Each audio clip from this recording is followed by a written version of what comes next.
बताया, जैसे आपने बताया कि एक और है ग्रह है जहाँ पर इंसान रहते हैं, तो वहां पर भी देवी देवता, वहां पे भी जैसे हम शिव पार्वती की पूजा करते हैं, शिव शक्ति को मानते हैं, तो वहां पे भी देवी देवताओं की पूजा होती है?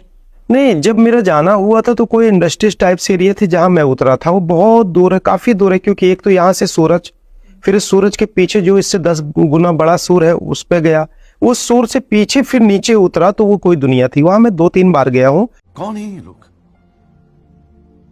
कहां से आते हैं? इतना डीप पे नहीं गया उसमें कि वो किसको मानते किसको नहीं मानते, क्योंकि वो दूसरी दुनिया थी, वो सोल एनर्जी की यात्रा थी।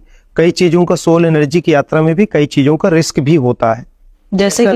जैसे कि हम सोल एनर्जी से कहीं जाते हैं, जैसे मैं एलियंस की दुनिया में कई बार गया, अरे कहना क्या चाहते हो? और वो इतने ताकतवर हैं कि वो सोल एनर्जी को भी भांप लेते हैं कि कोई आया है। तो वही तो, आपको कभी डर नहीं लगा कि अगर मान लीजिए वहां पे आपसे ज्यादा पावरफुल लोग हुए या एलियंस हुए तो आपको आना अगर मुश्किल हो गया तो? कई बार ऐसी घटना घटी है हमारे साथ, कई बार ऐसी घटनाओं का सामना हमने किया है, कई बार सामना हुआ एलियंस के पीछा किए, कई बार उनकी वो सोल एनर्जी, तो उसमें भी कई बार इसका फेस मैंने किया है।